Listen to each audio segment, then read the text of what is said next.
চৈতন্য ভাগবত মধ্যখণ্ড চতুর্বিংশ অধ্যায়ের সারসংক্ষেপ। এই অধ্যায়ে শ্রীমন মহাপ্রভুর কীর্তনে অদ্ভুত প্রেমাবেশ, শ্রী অদ্বৈত প্রভুর গোপীভাবে নৃত্য, মহাপ্রভুর অদ্বৈতকে বিশ্বরূপ প্রদর্শন, নিত্যানন্দের আগমন ও বিশ্বরূপ দর্শন এবং শ্রী শ্রী নিত্যানন্দ ও শ্রী অদ্বৈতের প্রেম কলহ প্রভৃতি বর্ণিত হয়েছে।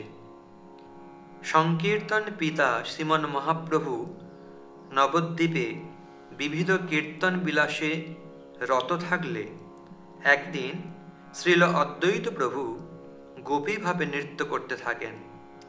ভক্তগণ উল্লাস ভরে কীর্তন করতে থাকলে দীর্ঘকাল যাবৎ তার নৃত্যভঙ্গ হল না। ভক্তগণ তাকে কোনরূপে কথঞ্চিৎ স্থির করিয়ে চতুর্দিকে বেষ্টন করে বসলেন। তারপর শ্রীবাস ও রামাই প্রভৃতি স্নানের জন্য গমন করলে অদ্বৈত প্রভু প্রেম ভরে শ্রীবাস অঙ্গনে বারংবার গড়াগড়ি দিতে লাগলেন। শ্রী অদ্বৈতের আরতি কার্যান্তর নিরত বিশ্বম্ভরের হৃদগোচর হল। তিনি সেইখানে আগমনপূর্বক অদ্বৈত প্রভুকে নিয়ে বিষ্ণু মন্দিরের দ্বার বন্ধ করলেন।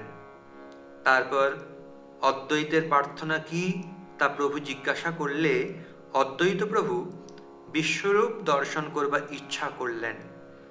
ভক্তবাঞ্ছা কল্পতরু শ্রীমন মহাপ্রভু তাঁকে নিজ বিশ্বরূপ প্রদর্শন করালেন।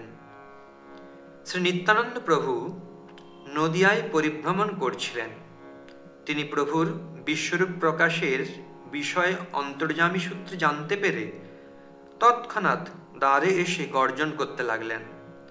শ্রীমন মহাপ্রভু শ্রী নিত্যানন্দ প্রভুর আগমন বুঝতে পেরে দ্বার উন্মুক্ত করলে নিত্যানন্দ প্রভু সেই অনন্ত ব্রহ্মাণ্ড রূপ দর্শন করে দণ্ডবৎ প্রণাম করলেন। দুই প্রভু মহাপ্রভুর প্রভাব দর্শন করে আনন্দ নৃত্য ও প্রভুর স্তুতি করতে লাগলেন। কিছুকাল পরে উভয়ই প্রেম কলহে মত্ত হলেন। ক্ষণক পরে শ্রীমন মহাপ্রভু সকলে সম্বরণ করে ভক্তগণ সহ স্বগৃহে যাত্রা করলেন। হরে কৃষ্ণ।